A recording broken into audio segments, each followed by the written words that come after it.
world, and sometimes when you're ill, maybe not so much when you're an adult, but especially when you're younger, it's hard to reach out maybe to an adult or to somebody you trust. And obviously the gnome had his difficulties living in isolation, and some people do that, and it's important to make contact and make friends, basically.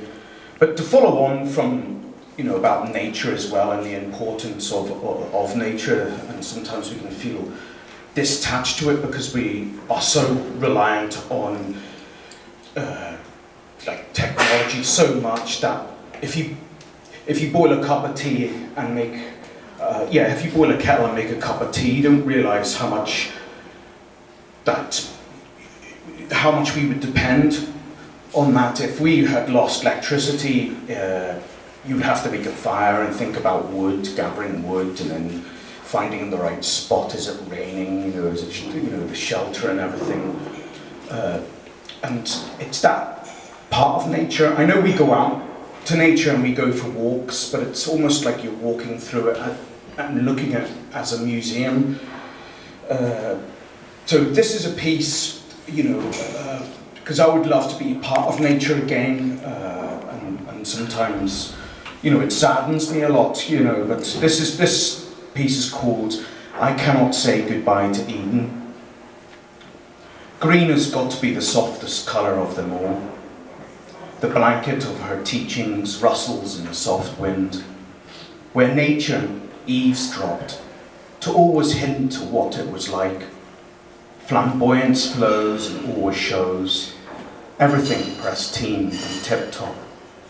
To be awakened by the first drop, bouncing off the leaves, splash, boing, plop, giving a fresh look after the rain. Perky as bright eyes in love, pertly as a young woman with flushed cheeks, chirply as the morning chorus.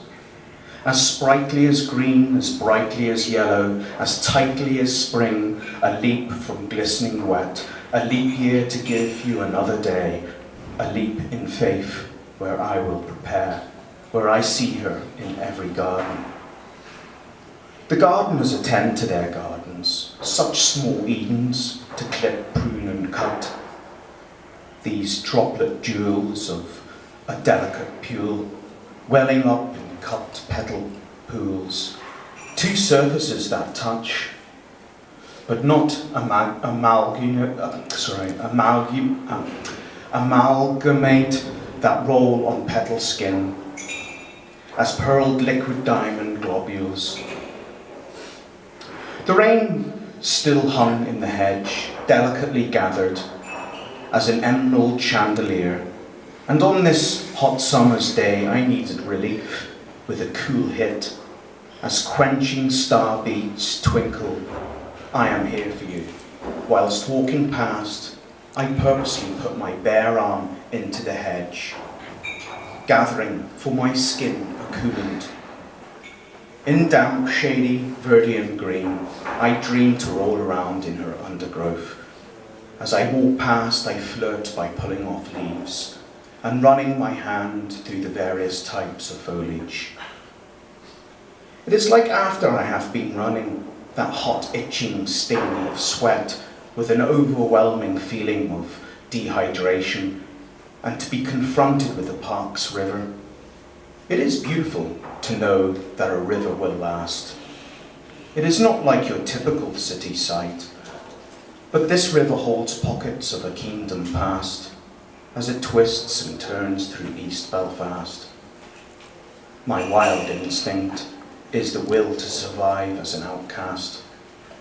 As I am in surrender to the landscape, and I think I would love to drink from that river.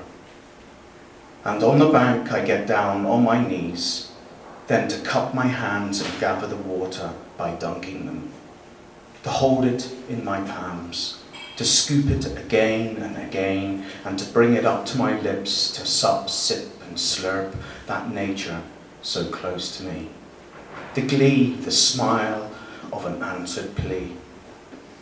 And from drips that I can thank, I wipe my chin and mouth after I had drank. then to leave my hand in the water and let her trickle through my fingers. It is ironic. The tree supplies the paper as if autumn sheds of a retry. The writer's bin is mist with words laying golden around the base of the trunk. It is the honey, my dear, that golden glare, a spellbound stare. It prints on my heart as if photosensitive paper, and in my emotions it leaves me bare, the tree's winter skeleton, to hear and feel the heartwood of me, written from pencil twigs, the warming centre circle of brown-red, radiating and resonating outwards to harden as a bark skin. I firmly hold my pencil tight, gripping it and urging it to tell. The pencil there digs into the paper, denting it, embossing it through to see its faint lines over the various pages. These words are not just markings and drawings, arranged in such a way for understanding, fashioned and sealed with the moisture of my saliva, tongue-wrapped. But I will cry and spill tea over this letter, spit and sweat. I will even cut myself and bleed over the paper to know the pain of separation, the pain of distance. The garden of my heart speak. It grows forth its vein roots through my body, stretching to the tips of my fingers and to the toes of my feet, pumping and pulsing my emotions. If I cut myself, then I bleed emotions, as if my bleeding heart had dangling its broken locket globule, dripping out from within its blossom. So tender. Maybe that's why I am uncomfortable with too much red. If my heart is a garden, then you are my spring of youth, summer of prime, autumn's age of giving, and winter's withering pain when you are not there.